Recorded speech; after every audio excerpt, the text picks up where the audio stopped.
Nachádzame sa na mechanicko-biologickej čistiarni odpadových vôd Bratislava Petržalka, ktorá bola projektovaná v 1983 a aj zahájená výstavba. A výstavba vlastne celej čistiarne bola etapovitá a trvala až do roku 1999, kedy bola ukončená kolaudáciou posledná dosadzovacia nádrž a biologické nádrže tej druhej poslednej etapy. Bola vybudovaná pre 500 000 ekvivalentných obyvateľov, svojím spôsobom budovaná veľkoryso, vzhľadom k tomu, že Petržalka v tom období mala byť svojím spôsobom najväčším mestom na Slovensku s objemom obyvateľov až 500 000, aj s pomerne rozvinutým priemyslom. V súčasnej dobe sa vlastne využíva len 50% hydraulickej kapacity tejto čistiarne a samozrejme asi 45% látkovej kapacity čistiarne. A je tu teda priestor na to, aby sa táto čistiareň vlastne mohla v tomto období rekonštruovať tak, aby vyhovovala európskej legislatíve na odstraňovanie nutrientov, to je z celkového dusíka a celkového fosforu. Projektovaný prítok na čistiareň bol 1760 litrov sekundových. V súčasnosti na čistiareň priteká priemerne tých 450 litrov sekundových. Čistiareň odpadových vôd čistí odpadové vody v podstate z pravobrežnej časti Bratislavy, to je zo sídliska Petržalka, z prímestských častí Jarovce, Rusovce, Čuňovo. A zaujímavosťou je, že teda čistí aj odpadové vody z 5 rakúskych obcí: Berg, Volstal, Edelstál, Pama a Kice. Čiže tak, ako som povedal, je to vlastne mechanicko-biologická čistiareň, kde vlastne ústí a čistí vody, ktoré sú privádzané jednotnou kanalizáciou, sú privádzané 3 kanalizačnými zberačmi A, B, C. A vlastne keďže je to jednotná kanalizácia, technologické uzly tej čistiarne sú, by som povedal, rovnaké.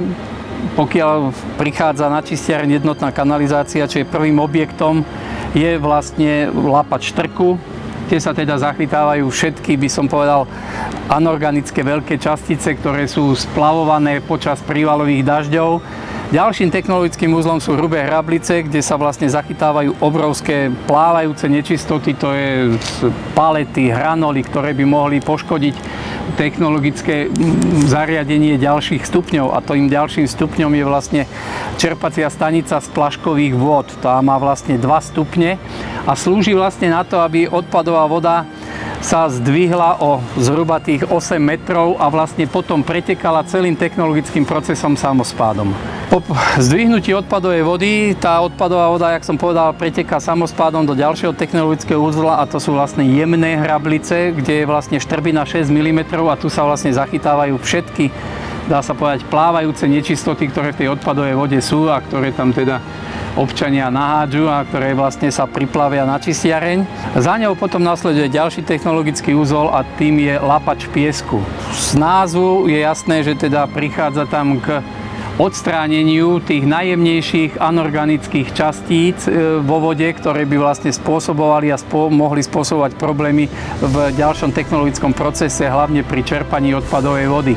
Tento lapač piesku je pozdĺžný, prezdušňovaný a je kombinovaný aj s lapačom tukov, kde vlastne dochádza k vyflotovaniu všetkých masnôt a tukov, ktoré sa v odpadovej vode nachádzajú a vlastne k ich odstráneniu a ich využitiu potom vo, dá sa povedať, procese kalového a plynového hospodárstva, kde sa vlastne ten tuk rozloží, dá sa povedať, skoro z 80% a premení sa na bioplyn. Po prechode lapačom piesku je vlastne odpadová voda rozdelená do 8 aktivačných nádrží. Tak ako som povedal, v súčasnosti sú v prevádzke len 4 aktivačné nádrže. Áno, sú to vlastne monobloky, ktoré sú konštruované tak, že pred aktivačnými nádržami sa nachádzajú usadzovacie nádrže, dvojica usadzovacích nádrží na vlastne dvojicu aktivačných nádrží. V tých usadzovacích nádržiach dochádza vlastne k odstráneniu organického nerozpustného znečistenia. Najdôležitejším procesom a fyzikálnym javom v čistiarenstve odpadových vôd je sedimentácia, čiže vplyvom rozdielu špecifickej hmotnosti teda toho kalu a vody vlastne kal klesá k dnu, je zhrabovaný a je vlastne znova využívaný v tom kalovom plynovom hospodárstve. Po prechode usadzovacou nádržou vlastne ostáva vo vode už len rozpustné organické znečistenie, ktoré sa vlastne odstraňuje práve v tej biologickej časti čistenia, a to je v tých aktivačných nádržiach, kde teda za pomoci aktivovaného kalu, kde vlastne na tých vločkách aktivovaného kalu sa nachádza niekoľko druhov mikroorganizmov, ktoré sa vlastne podieľajú a požierajú teda to organické znečistenie a podieľajú sa na čistení odpadovej vody. Odpadová voda teda v týchto aktivačných nádržiach prechádza meandrovite cez jednotlivé sekcie. Prvou je vlastne regenerácia a potom už vlastne dochádza priamo k prísunu tej odpadovej vody a k jej čisteniu.